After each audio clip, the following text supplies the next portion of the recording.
Something I want to change about myself is how defensive I am when people critique me. I want to be able to sacrifice more. Learn how to get out of my comfort zone. To be more socially engaged with others. Something that I'm working on changing about myself is listening. If we care about justice, equity, and fairness, we have to accept responsibility that as long as there's racism or oppression or greed, we have to change ourselves to be part of the solution. What is it going to take for us to stop this act of terror? History offers us a blueprint. This blueprint demands that we change ourselves, that we change our daily conduct. It demands that we do more letter writing. It demands that we do more door knocking. It demands that we do more voting.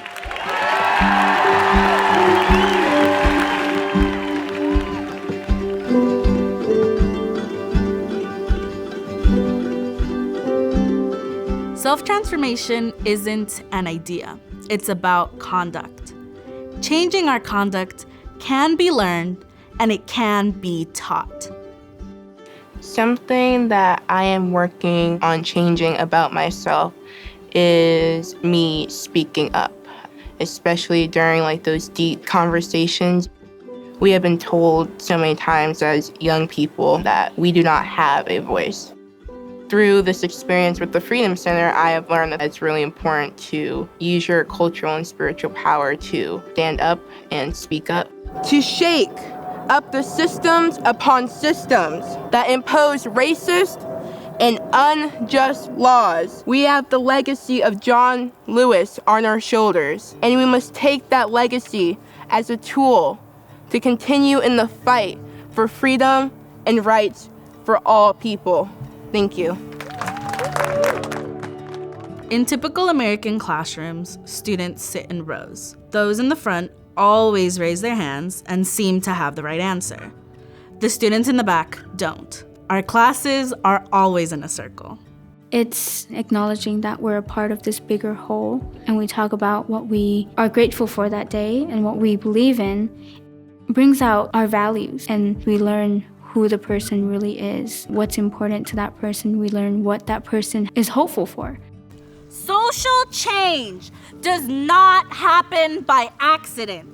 It requires dedicated, disciplined, and focused individuals. We study and write about the most pressing issues of our time, dissecting and naming the impact that they have on all of us. We prepare ourselves through the work of ending childhood poverty, demanding new ways of policing, and demanding that we as a nation develop the science for living more sustainably on the planet. And then we coach each other on our presentation and the content of our ideas. In order to truly change yourself, you need people to critique you. And in the moment that they critique you, you feel a little twinge in your body. We heat up, and it's discomforting at first, but it's that heat that allows us to be molded into what we're meant to be. Having a sense of what we call coachability really is the necessary ingredient. If you think you don't have to change, you will change, but you won't be guiding and directing it. The key science to that part is developing the capacity to see someone else's truth without giving up your own truth. You know, for this past 3 or 4 weeks, I feel like I'm growing as a person, but I'm still nervous, and I still feel like when I get my name called, I get really nervous. Let's go again. It's a rally. Get loud. Do you remember when we first started the summer? I coached you to speak up. You practiced saying a couple words and really shouting them out. It felt good, you know. The more and more my tone raises, the more and more confident I feel. We shouldn't be afraid of letting our light shine, because when we let our light shine, it encourages others to do the same. So when you are able to speak up and, change your conduct so quickly and raise your voice, you really lifted the group. the entire group. Why are we killing unarmed black men? One of the most transformational conducts the organization has young people do is journal writing. When combined with civic engagement, you're able to be reflective on the international environment, the local environment, your own values and beliefs, and then your own efforts to change yourself. I was more like a math student, a science student, so writing wasn't something I looked forward to ever. But when we started writing poetry, it was like I opened up this dam that was blocking out all my ideas. World cries your name. The Institute helped me understand my value and what I wanted to do with my time, what I wanted to do with the relationships I had. It required me to look into myself and confront the things I struggled with. I used to be really shy, and when I came to the Institute and I had people like coach me and help me improve on how I spoke up and what I spoke up about, it really helped me gain the self-confidence to dream bigger and do bigger. It is right for us to work during the window of time to prevent our families from burning down. Thank you.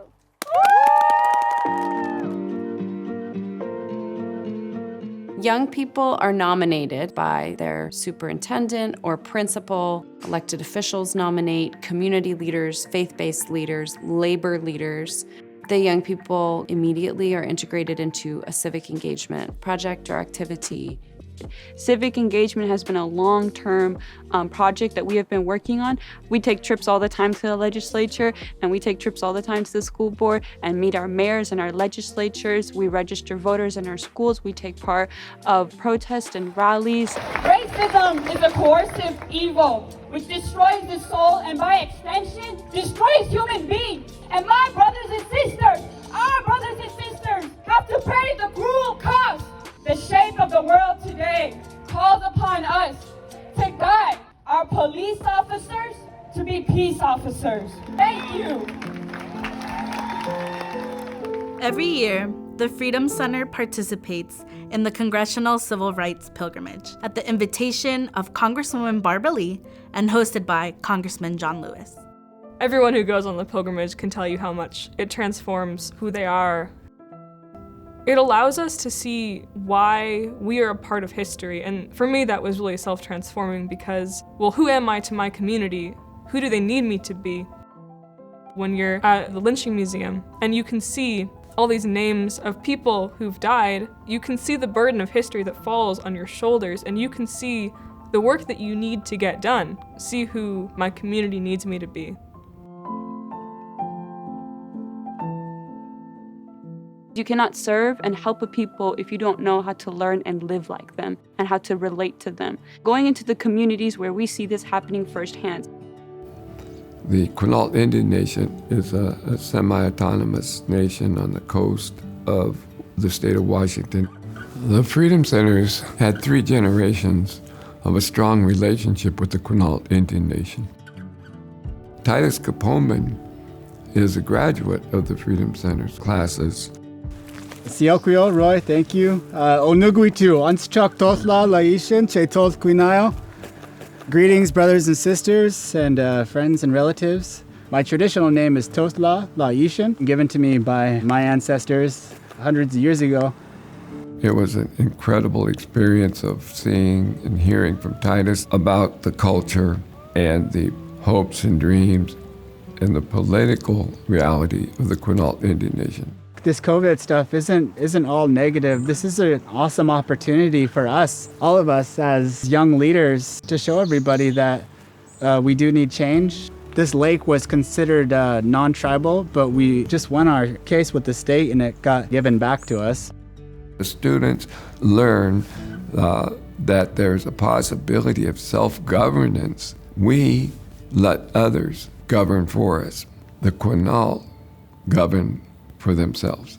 It's really beautiful that we're in a situation where everywhere we look, we see green, and everywhere we look, we see life. It's an opportunity for us to realize the importance, but to also appreciate that it's here and that we have an obligation to keep it here.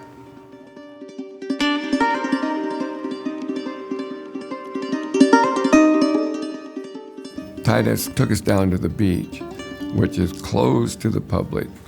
We had a special privilege given to us to be there.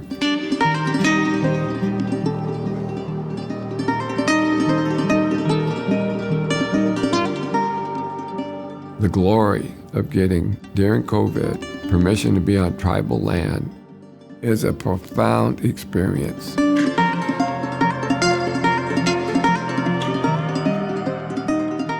Some of our very best teachers of social change are some of our students that have had the most difficult childhood. They are resilient and they know the difficulties and the conflicts firsthand. And so when they go out to advocate for a new law, march in a march, or stand up in front of that microphone, it's genuine. We must recognize the connection between the number of us that don't vote and the prevalence of gun violence. I've grown up in a very dysfunctional household. Throughout middle school, high school, and even college, was really struggling with problems in my family. I had the opportunity here to find hope and find community and find a way to use my voice. The notion that all of us have an assignment that has been passed down to us from the generations and the ancestors that have come before us. One of the things that we do a lot here is confront our fears through public speaking. That moment where you're standing up and you're about to present your speech and you've never done it before, and there's coaches that are just encouraging you, and sometimes you get pushed into the water, and sometimes you jump off. In all of the years that I've been here, from being a student to being a coach to now being a year away from being an attorney, I've never met a student who was in our program that regretted jumping off. Our power relies on our ability to broaden ourselves to the lessons that are given at every single moment. Thank you. Even the steps it takes to make social change cannot be done by a homogeneous small group of people. It can only be done by an intergenerational, interracial, international connection of many, many people. Not only are we more beautiful when we're combining and bonding, we're saving our mutual lives.